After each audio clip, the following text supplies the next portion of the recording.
And good afternoon again from what is an utterly delightful spring day here in Pittsburgh. The weather is warm, maybe 70 odd degrees, 22 if you're in Celsius world.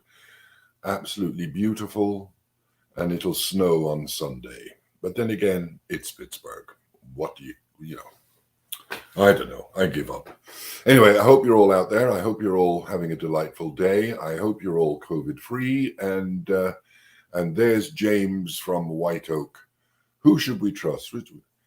I don't know. I don't know who we trust these days. I don't know who to trust. The only person I trust is myself, and I wouldn't trust me with a barge pole. But that's a bit depressing, isn't it? Anyway. To the usual announcements, please subscribe to the YouTube channel. Even if you watch live every Friday, like the dutiful supporters that you are, subscribe to our YouTube channel as well, because it really makes a difference. The more people we have subscribing, the more benefits we get from the YouTube. By the way, if my head's tilting to the side slightly, it's because I've got a pain in the... I know I am a pain in the neck, but I've got a pain in the neck, and I don't know where it came from. I think I didn't sleep well, or slept badly or something. So if I look a little bit one-sided, it's because my neck is killing me. Now, what was I about to talk about? The weather, yes, usual. I hope it's lovely wherever you are, in whatever part of the world you are. Of course, if you are in the Antipodes, you're heading into winter. And so are we, having had our 2 springs and 2 returns of winter. We've got another return of winter coming. What other news do I have? Yes, please mark your calendars for tomorrow. Tomorrow is the 25th anniversary gala for Picked Classic Theatre. Yes, 25 seasons, 25 years of wonderful theatre. And we are celebrating, as you can see, that's where we're celebrating. It's beautiful. It's in the Pittsburgh Science Center. It's a glorious room with a beautiful balcony with a glorious view of the city. And anybody who knows Pittsburgh, I mean, if you're a Pittsburgher, of course you know Pittsburgh, but anybody who is a visitor, that view of the downtown of Pittsburgh is quite spectacular. And one of the very few cities, I think possibly the only city in America, where you can actually view the downtown literally by being on top of it, up on Mount Washington. You could do the same in LA, but you have to go up into the Hollywood Hills, and it's a long way away. But here in Pittsburgh, you're literally on top of it. So if you want to see that spectacular view, obviously, if you want to celebrate our 25th anniversary, you should be at the gala. But if you want to see the magnificent view, you can also do that at a very reasonable price with food and drink attached. So anyway, tomorrow night, Saturday, we will be having that gala from 6 o'clock. Tickets are still available. You can go to the website, the new improved website, right now, and you can book your tickets. And I do hope, if you haven't booked and you'd like to come, please come and join us, because we want to celebrate not just 25 seasons of Picked, but we want to celebrate you, our supporters, because it's you that makes it possible, it's you that makes it worthwhile, and it's you that helps to make it happen. We do this for you. And so we'd like you to come along. And so we're going to have a party to celebrate all of us being us and the things we do and the fun we get out of it. I also want to say thank you this week to the Schoenle family for their sponsorship of today's webinar. Very nicely sent a check, and that covers the cost of this webinar. As I keep pointing out, the webinar is always free to you. We will never charge for the webinar, but it does cost us. And so if you'd like to be a sponsor for the webinar, please just go to the website or send us an email, pickedmarketing.org, and or marketing@pickedtheatre.org. I beg your pardon. I'll have my wrist slapped. There it is. You can do it on the website. You can do it by direct email to marketing@pickedtheatre.org. And $250 covers the cost. It's what we have to spend on producing a webinar, because we have to pay for all that technical gubbins and what have you. And we also, when we have guest artists on, we pay them as well. So as I say, webinars are always free to you, but they do cost us, and you can sponsor one, and we are deeply grateful if you do. And I think that's about all the announcements I have today, but I'm still going to wait the usual minute or so just for the people who are still parking their cars or whatever else they're doing, making their cups of coffee. I make mine in advance. And today, as you saw there briefly, we're having the first of a two-parter. This is part one, on Tartuffe and the art of hypocrisy. We've been dealing with rather heavyweight subjects over the last couple of weeks, and so I felt it would be appropriate that we take a look at a comedy, but not just any old comedy, one of the truly great comedies from that might be described as an archetypal classic in its genre, not merely comedy, but satire. So that's what I'm going to talk about, the play itself and why I think it is deeply important. And then next week, we're going to look at some of the conversations in the play to see how Moliere uses the conversations to create the kind of satiric ridicule that the play is. It's a foundation play. You might describe it as such because so many other writers have followed that genre. Moliere, in his own way, did as much for the genre of comedy as Shakespeare did.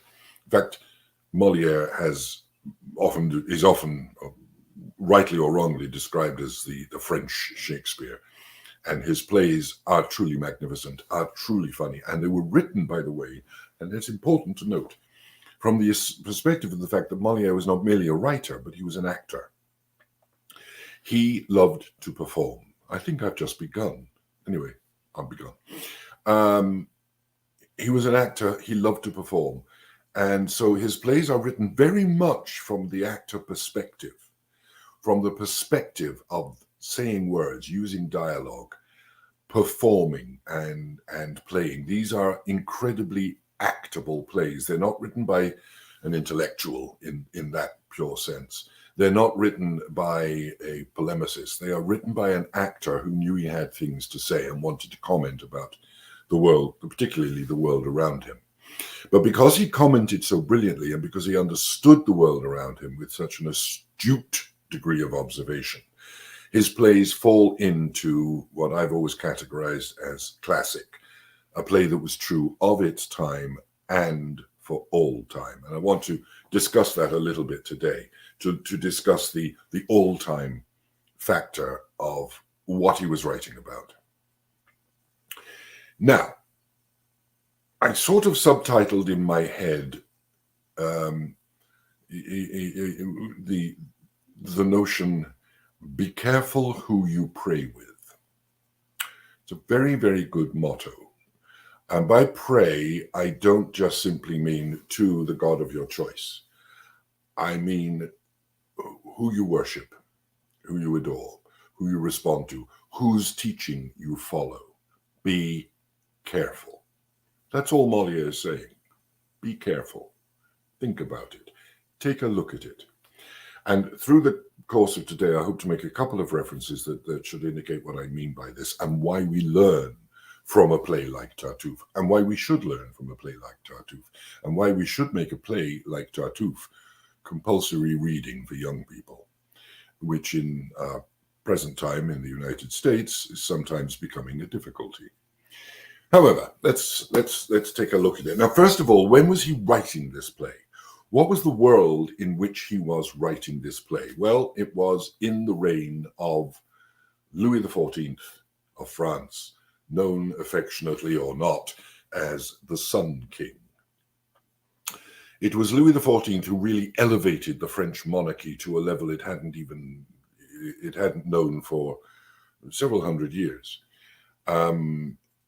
France was phenomenally wealthy and therefore not only had phenomenally wealthy aristocracy and merchant class, but incredible poverty among anybody who wasn't aristocracy or merchant class. So this wonderful balance, the difference between great wealth and great poverty was extreme in France. In fact, at the beginning of the reign of Louis XIV, France was still a feudal economy. It was feudal in the sense it was medieval as opposed to relatively modern. He ruled from 1643 till 1715. So one can describe that as the bridge between the Renaissance, early Renaissance, through into relatively modern times. 1715 was only 200 years before the Great War. So not a huge expanse of time when you consider the average lifespan of a human being being 70 years. He was modern, and he ruled his country for 72 years. Very long lived. That was longer than the present Queen Elizabeth in the UK has run. She's only done 70 years. He did 72 back then. Lived to be a very old man. His France, Louis XIV's France, was a perfect example of the age of absolutism, as it's been described. Absolute monarchy. He was a firm believer in the fundamental concept that was, he wasn't the only believer, but he was a very firm believer in the concept of the divine right of kings. The same thing that Charles I in England believed, that the king had the divine right to rule, to be a monarch. It was a kind of despotism designated by God. It cost Charles I his head. But not only did he believe in the divine right of kings, which was a kind of religiously inspired despotism or dictatorship, he also followed on what the kings before him, what his predecessors had begun to establish, which was this notion that coming out of the Middle Ages, and Europe had been rife with wars throughout the Middle Ages, the 100 Years' War with England, all of that, the War of Spanish Succession, where individual lords and barons and different kinds of aristocrats ruled their own domains within, with deference to the king. What Louis XIV, what the Sun King started, or rather completed, was a process that had been growing for some time, of a central government, a state control, that where all government would take place from the capital, from his throne, basically. A dictatorship of a monarch that was unelected, but by divine right could rule. So you wouldn't have local elections in that sense. And because he managed to establish this, he became probably the most powerful French monarch until Napoleon declared himself emperor under a similar process. And in fact, that system of monarchy, that idea of complete control by the monarch, stayed in place for his two successors until the French Revolution. And it was that policy of absolute control and absolute dictatorship that kind of led to the inevitability of the French Revolution. He also uniformly enforced the Catholic Church. That became the official state religion. That became, under Louis XIV, under the Sun King, the only tolerated religion. He abolished, there had been rights for the Protestant church that had been established by law. He changed that. He abolished those rights. The Huguenots, particularly the Protestant minority, they either had to get out of the country or convert to Catholicism. And that virtually destroyed any real representation of French Protestantism.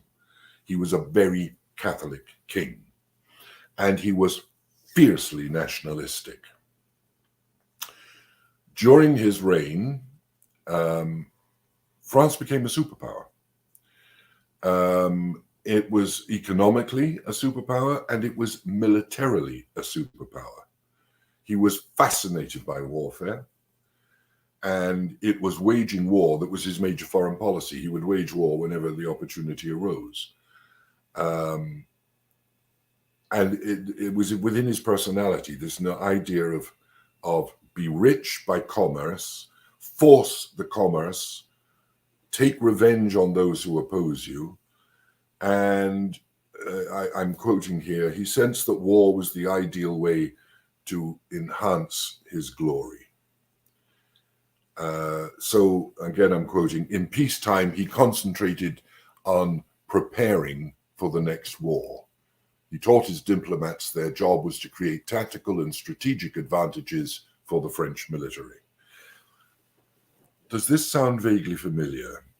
Does this sound rather like somebody has been doing the same thing for the last several years in a country not too far to the east of France? I'm only saying.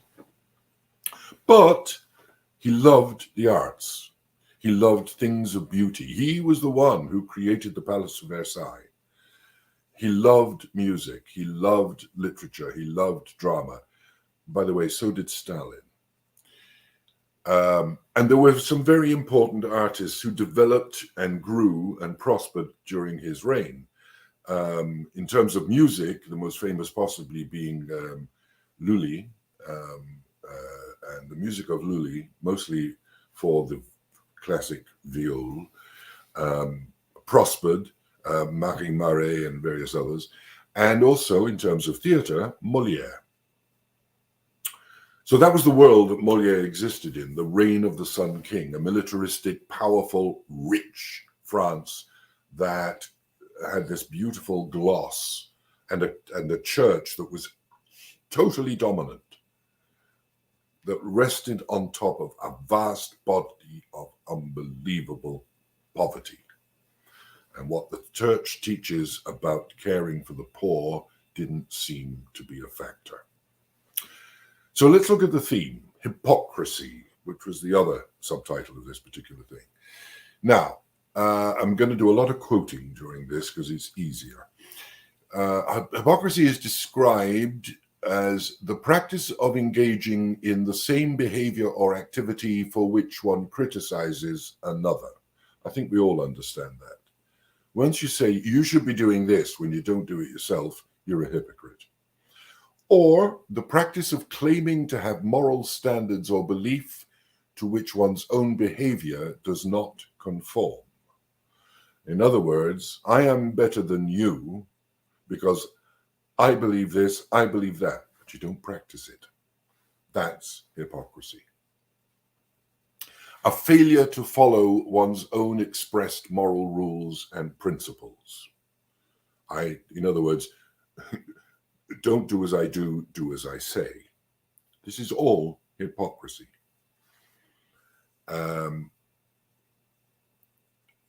Another quote, and this is from British philosopher David Runciman.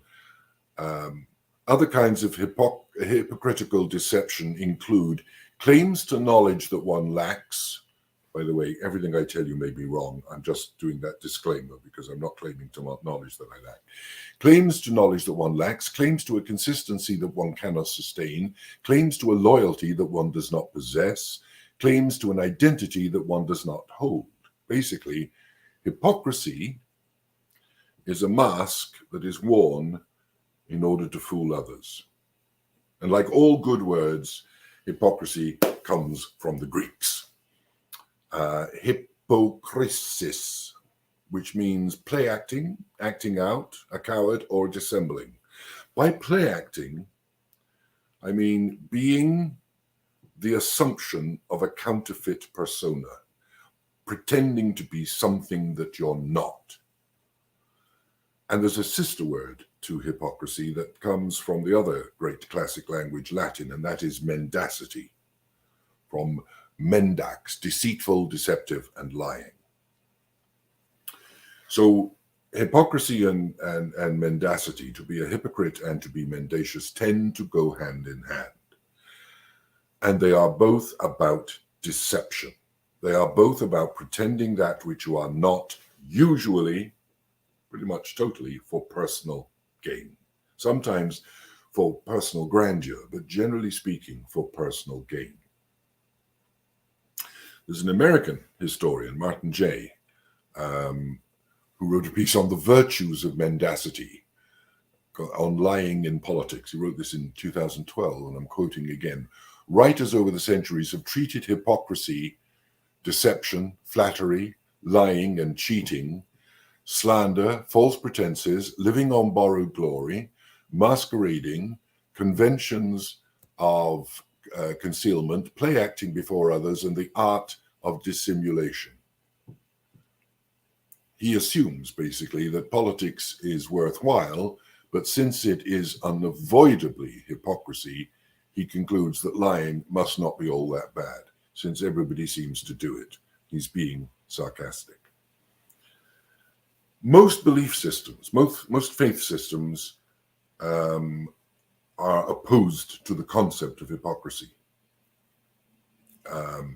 In Christianity, Jesus condemns the scribes and the Pharisees as hypocrites, that they follow the letter of the law, but not the soul of the law, to do the right things apparently while not actually behaving in the way that the right things teach you.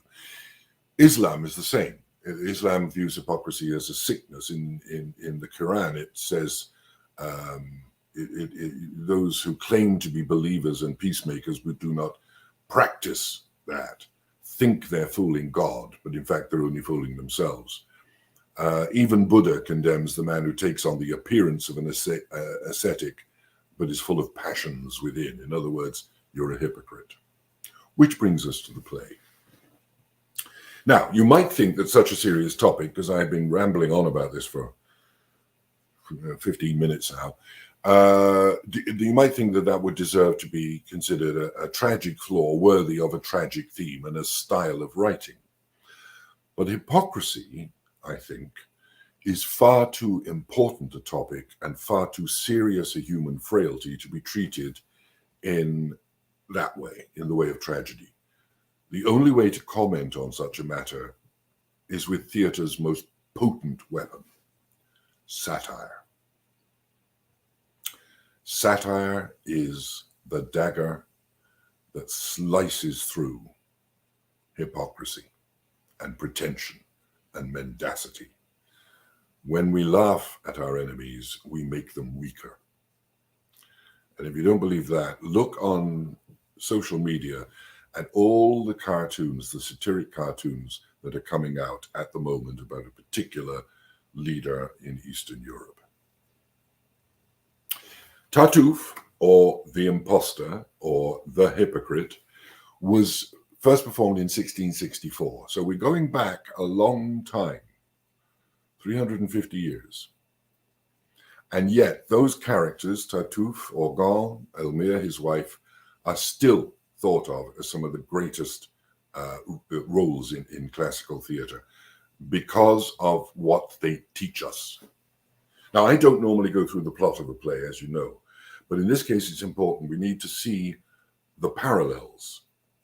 So pardon me if I take you through the story.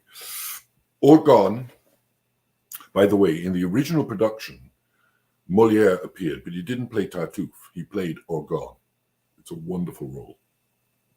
Orgon's family is very upset because Orgon and his mother have fallen under the spell of Tartuffe. And he is apparently a holy man, but he's a fraud. And before he met Orgon, he was basically begging on the street.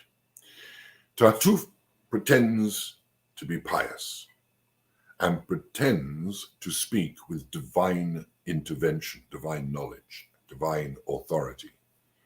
And Orgon, who is a pious man, and his mother believe him. And they do nothing, unless Tartuffe authorizes it. They are that devoted to the alleged pious man.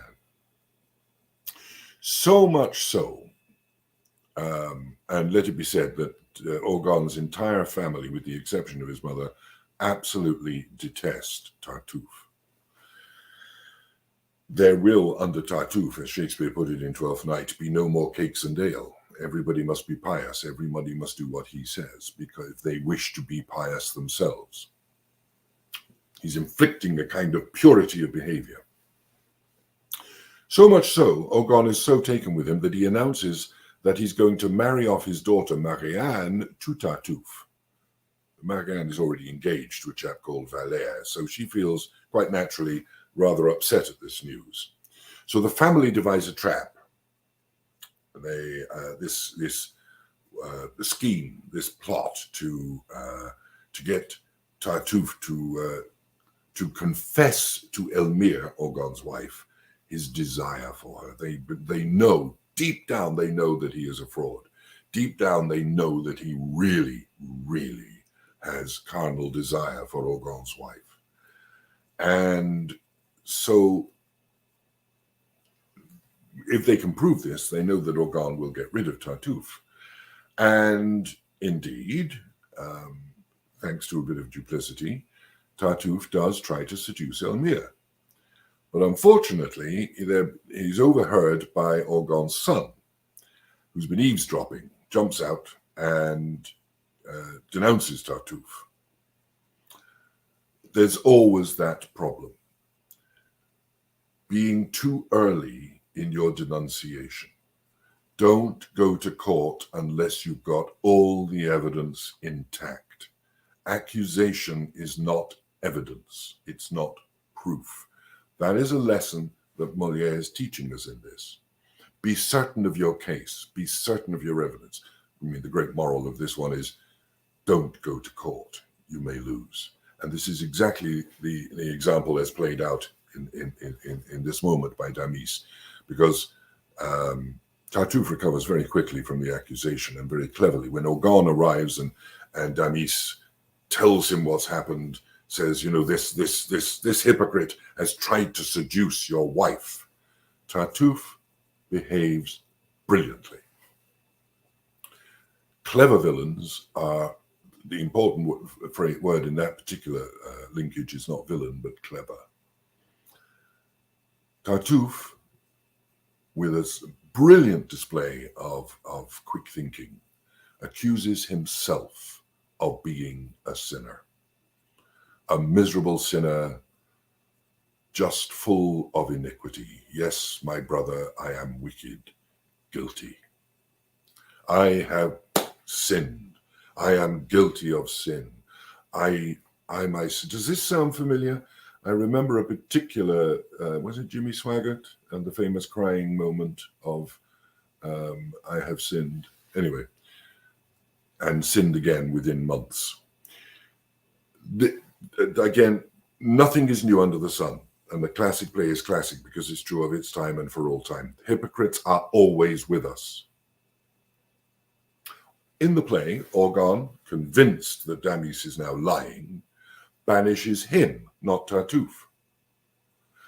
Tartuffe even gets Orgon to agree that to teach Damis a lesson, Tartuffe should be Elmire's constant companion. The person who wants to seduce Orgon's wife, Orgon authorizes to never leave her side. This is genius. And he goes even further. To reward Tartuffe for being so pious, to punish his son for telling lies, Orgon changes his will and leaves everything to Tartuffe. So what do they do now? It's getting time for desperate measures. So Elmire, the wife, says, okay, I'm going to prove it to you. And she sets up a meeting between herself and Tartuffe, and Orgon, who is easily led by the nose, because Elmire has told him, if you love me, you will go with this plan. And he says, oh, all right. So he hides under the dining table and in the room where Tartuffe comes and visits Elmire and overhears Elmire resisting Tartuffe's very, very improper suggestions. So when Tartuffe has incriminated himself beyond all possible doubt and has come very dangerously close to literally violating Elmire, he is on the point of rape. Orgon appears from under the table and orders Tartuffe out of his house. And that's it. Wonderful, happy ending. No, because Tartuffe is not only a hypocrite, but mendacious and savage. And there is nothing quite so horrible as a hypocrite who's been thwarted. And at this point, Tartuffe, like the great poker player, finally lays his cards on the table. It turns out, what we didn't know, that Orgon has entrusted to Tartuffe some very incriminating letters written by a friend, not written by Orgon. Or were they?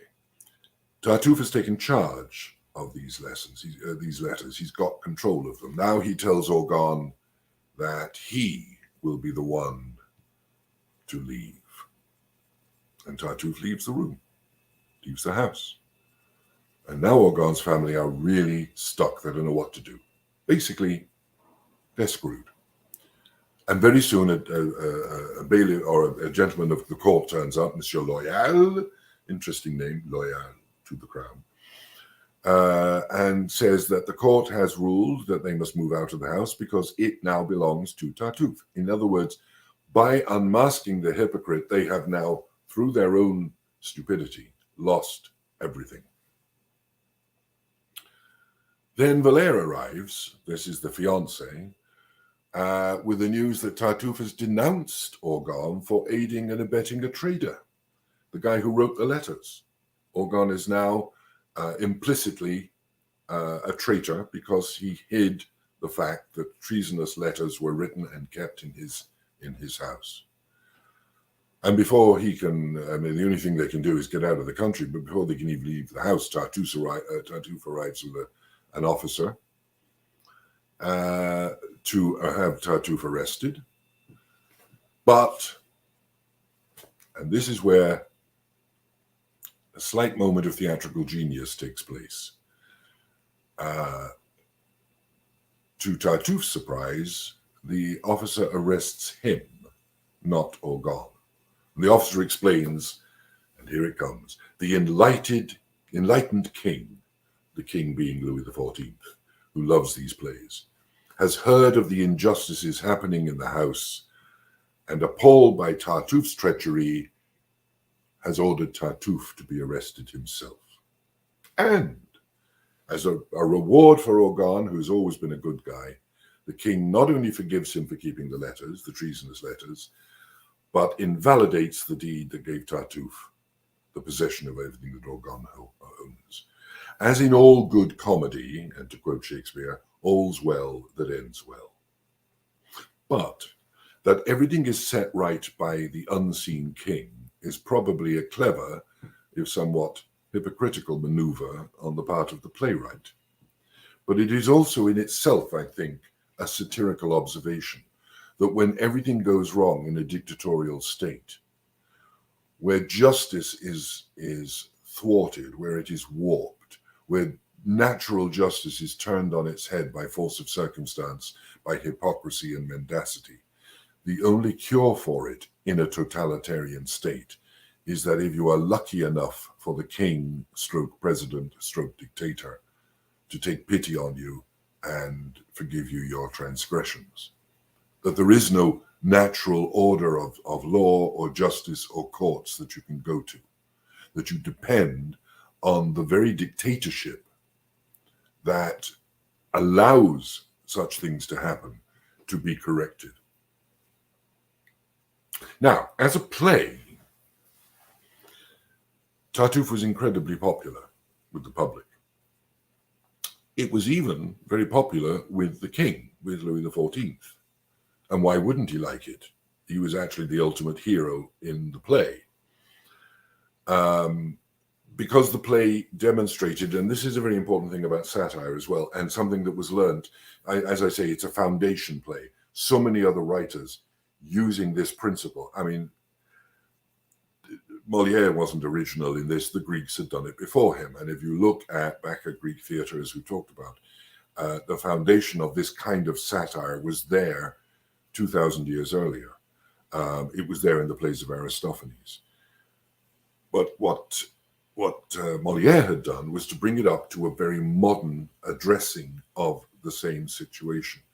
And just as Greek democracy was not democracy as we understand it today,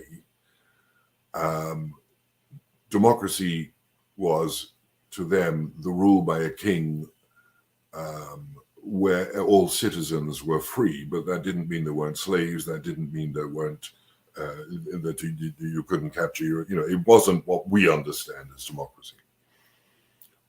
The governance of France, as Moliere saw it, was pure, unadulterated dictatorship. Dictatorship by the king over an aristocracy. He was very clever, this king. When he built the Palace of Versailles, and if you ever get a chance to visit it, you should. It is magnificent. But it was a world unto itself. And where Paris down the road was a city of slums and disgustingness and poverty, Versailles was positively heaven on earth. But he also passed a rule, and again, it was an attempt to end the feudalistic power of the aristocracy by demanding that the senior aristocrats lived in Versailles. They became his vassals, his subjects. They did not live in their own territory. They left stewards and bailiffs to run their farms and their factories and whatever, but they had to be there with the king, under the king. It was an absolute autocracy. And so the king became not only the god in his own domain. In Versailles, he was the god. People used to pay money to watch the king eat or to watch the king get dressed. There were servants who had one job, and there were thousands of them. In later times, there was the famous case of Marie Antoinette, who had a small farm created in the grounds of Versailles so that she could pretend to be a shepherdess herding sheep. It was this strange, remarkable fantasy world, and every dictator tends to establish one. If you look at Adolf Hitler in the Bavarian mountains, where he had this wonderful villa built so that he could pretend to rule over the world from a height. Most dictators do things like this. So to come back to the point of Tartuffe, yes, it was popular with the public because it did cast clear ridicule on the senior aristocrats. It cast ridicule on the pompous and the inflated. And it was enjoyed by the king because he was the ultimate hero. And he was the ultimate hero because he was the person with the ultimate power. Naturally, a lot of people were offended. A lot of people found the play and the concepts behind it offensive because they weren't stupid and they could see what was going on. Any writer who ridicules the very audience that he is writing for is going to create annoyance amongst that audience. And if we jump forward to about 150 years, we see that happening with Oscar Wilde. Oscar Wilde wrote his wonderful satires about an aristocracy that laughed and laughed and laughed at the antics of their own kind. But when it came possible to punish Oscar for it, they punished him. The trials of Oscar Wilde were a revenge of the aristocracy. In this case, the aristocracy and one other rather major organization took total offense at what Tartuffe said and what Moliere was doing through the process of the play. And the other major authority that were opposed to him was, of course, the French Roman Catholic Church. They took complete offense because they supported the notion of the absolute monarch. They supported the notion of the divine right to rule, that you were king because God had ordained you to be king. You were king because you were anointed in the name of God to rule in God's stead. You became God's vice-regent in terms of governance. So any suggestion of hypocrisy amongst in society and the approval and the acceptance of hypocrisy in society would immediately be denounced by the church, because the church, of course, was not hypocritical. The Archbishop of Paris issued an edict, not made a suggestion, issued an edict, which would threaten excommunication for anyone who watched, performed in, or even read the play. Does this sound familiar? It's going on now in America and in other parts of the world. It becomes a sin to read the book. Every society that has been run in a dictatorial fashion has done book burning in one way, shape, or form. You either burn the books, you ban them from libraries, or you make it a sin or a crime to read them. And that's what happened. That's what happened to Moliere. The play was basically condemned as a sin. Now, he had to rewrite the play in order to get it on. He had to rewrite it completely, even changing the names of the characters and giving it a different texture. After a great period of time, he was allowed to do a third version of the play, which came much closer to the original. But rather like Galileo with his scientific theories, when the church said either change your opinion or suffer excommunication and be treated as a heretic, Galileo said, I'd rather keep my life. And it's on the basis, I think, we sort of, some people condemn that as a notion, but I don't condemn it, because once you've established a truth, it is a truth. And whether you then deny that truth doesn't matter, because the truth is proven, and the truth will eventually prevail. And so it did with Tartuffe. It eventually grew back into popularity, and since that time has been constantly revived, reviewed, retranslated. They've made movies based on it. They've done books, novels based on it. They've done TV programs of it, and it is in the repertory of theaters all over the world, like Shakespeare, all the time. Because the one thing you can't do with book banning is stopping people reading the books. Somebody said, one of the great reading lists that everybody should go for is the list of banned books that the Catholic Church has banned over the years. If you read them all, you'd be far more enlightened than you could ever wish to be. When a book is banned, it's banned because people are afraid you might read it. And if you read it, they'll have reason to be afraid. Such with Tartuffe. Now, it is very possible that without the king's support, and again, don't think of this as an act of generosity, think of this as an act of absolutism. Without the king's support, Moliere would have been excommunicated, and that meant he would have been ruined forever and probably would have had to leave the country.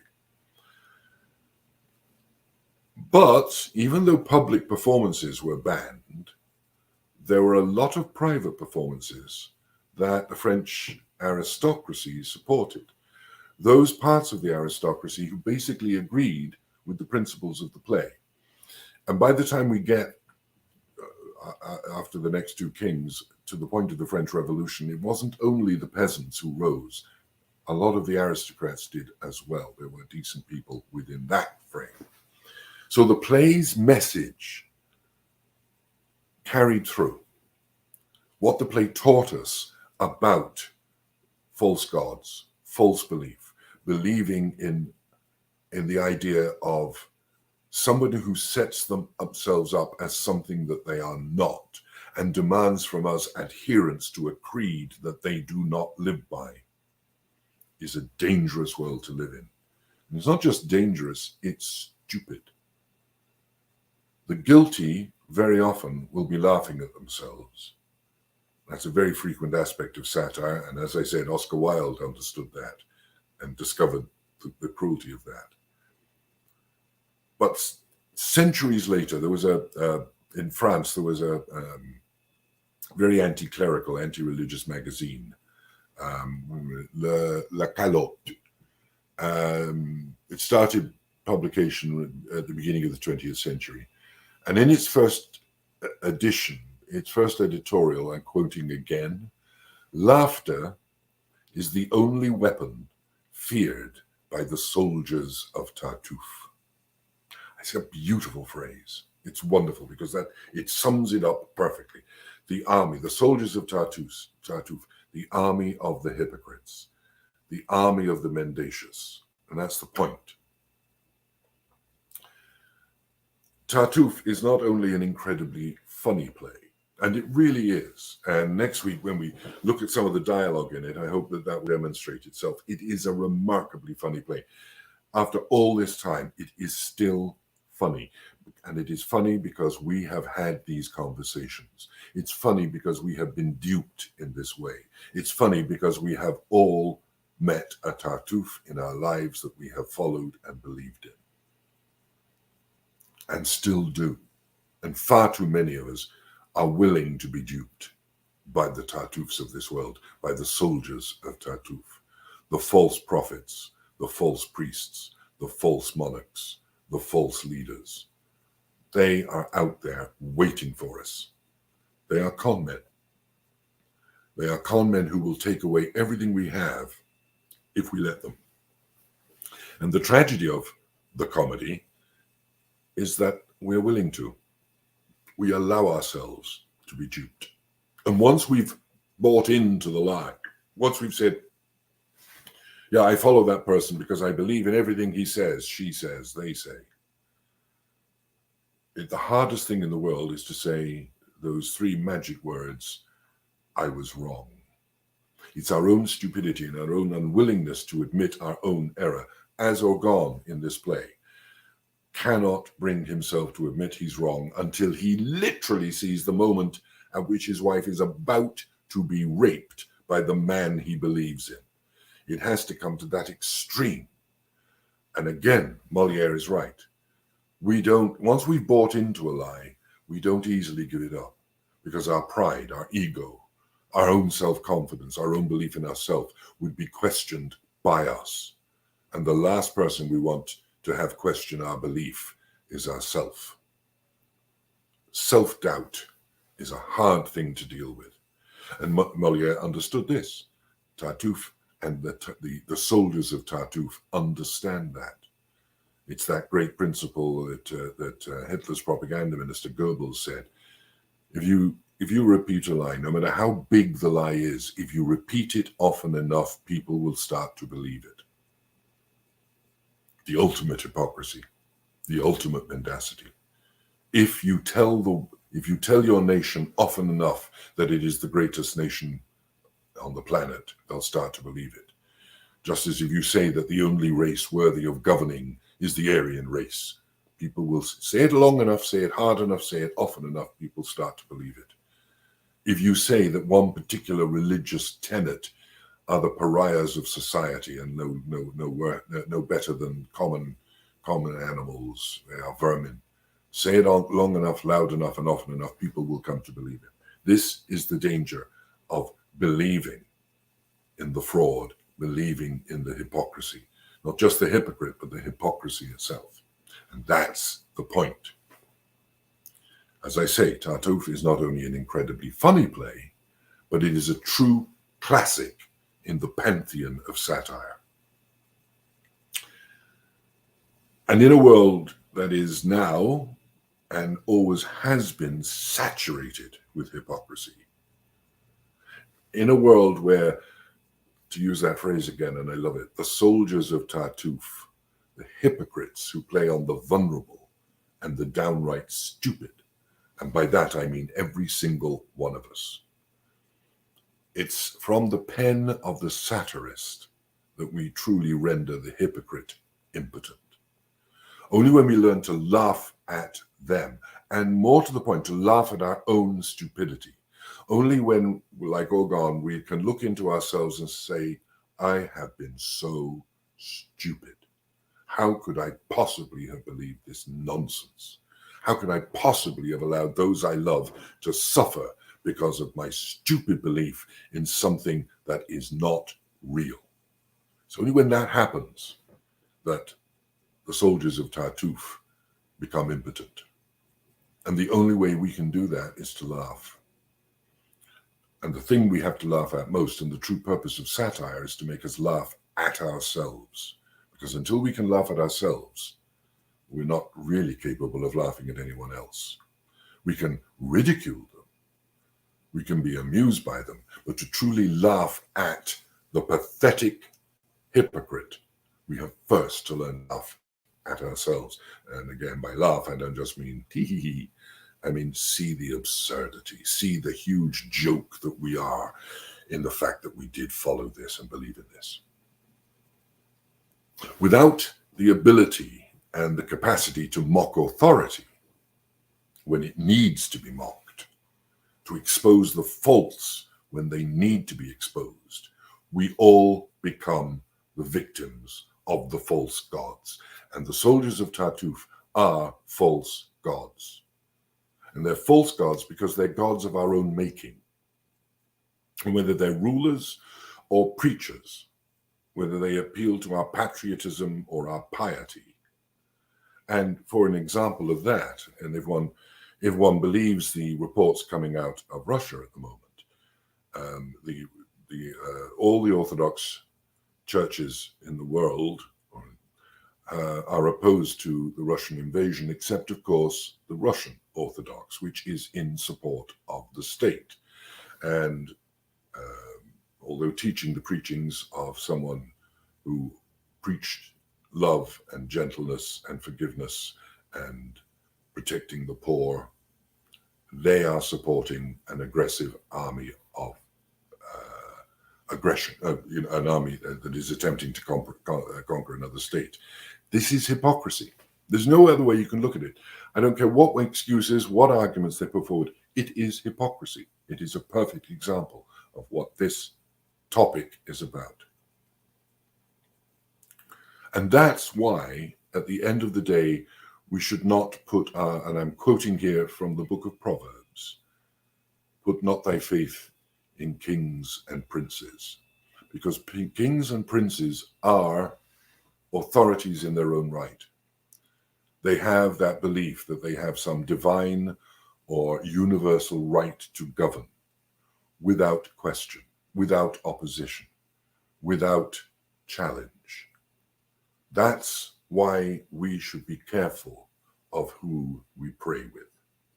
That's why we must watch out all the time for dictators, whether they sit on a throne or hide behind an army or operate, forgive me, a megachurch. If they don't practice what they preach, they are hypocrites. If they preach caring for the poor and don't, they are hypocrites. If they say share all you have and they don't, they are hypocrites. If they say do unto others as you would have done unto yourselves, and what they would have done unto themselves is wealth and comfort, if they don't do that for others, they are hypocrites. They are the soldiers of Tartuffe. That's why we should be careful who we pray with. And that, for a simple matter of fact, is why, for instance, the Declaration of Human Rights matters. That's why the First Amendment to the US Constitution matters, because they are both directives that say every human being on the planet should have the right to freedom of expression. You can have freedom of religion as well, if that is your choice.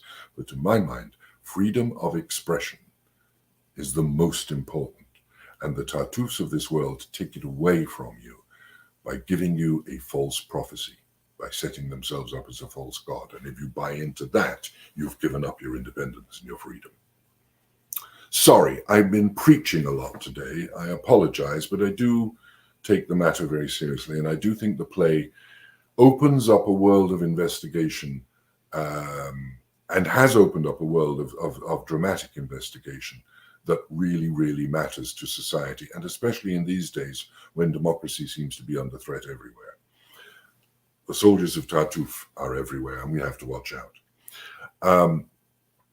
And the other important point that I do want to make, when something is as vital to human survival, to human sanity, as the recognition of hypocrisy and mendacity, that theatrically the strongest form of examination is always satire. Laugh at them. So next week, and I'm going to finish slightly early today because with the gala tomorrow, I'm a bit busy. But next week, we're going to look at some of the conversations from the play Tartuffe and see how Moliere uses words as weapons. And words are weapons. In fact, words can be the strongest weapons available. I mentioned a few moments ago Hitler's famous or infamous Minister for Propaganda, Goebbels. He understood the power of words, but so did Moliere, so did Shakespeare, so do all great writers. Words are weapons. So that's what we're going to look at next week, and I hope to have a couple of guests on with me to take a look at that. Finally, as I say, I have to wrap up a little early. I'll remind you that our 25th anniversary gala is tomorrow. There are some tickets left, limited, but there are some. And if you go to the website, you can purchase a ticket now if you're in the Pittsburgh area. If you're not in the Pittsburgh area, I still want to say thank you for being donors. Thank you for being sponsors. Thank you for being with us. Thank you for spreading the word. And thank you, James, for the good wishes for tomorrow. And thank you, Marlene. Watching the rerun, thank goodness for technology. Yes, thank heavens for technology. So speaking of technology, do please subscribe to our YouTube channel where you can get all the webinars going back. We're well over 80 now. And on that YouTube channel, you don't only need to get the webinars, but you get all news updates and all of that kind of thing delivered to your very telephone or computer screen. Technology is a wonderful thing. And that's all I have to say. Have a wonderful week. Buy a ticket for the gala if you can. If you can't attend, but you want to send a friend, buy a ticket and give it to the friend. There are no actual tickets. We have a list at the door of the people who are attending. The only condition is you bought your ticket, you have a vaccination cert and an ID. But please, please, please, if you can come, please come. If you can't come, please think about sending a donation, and also consider the possibility of sponsoring one of these webinars. It's $250 because that's what it costs us to produce it. We don't make any profit out of it. So if you can do that, please do. In the meantime, have a wonderful week, and I'll see you all next Friday.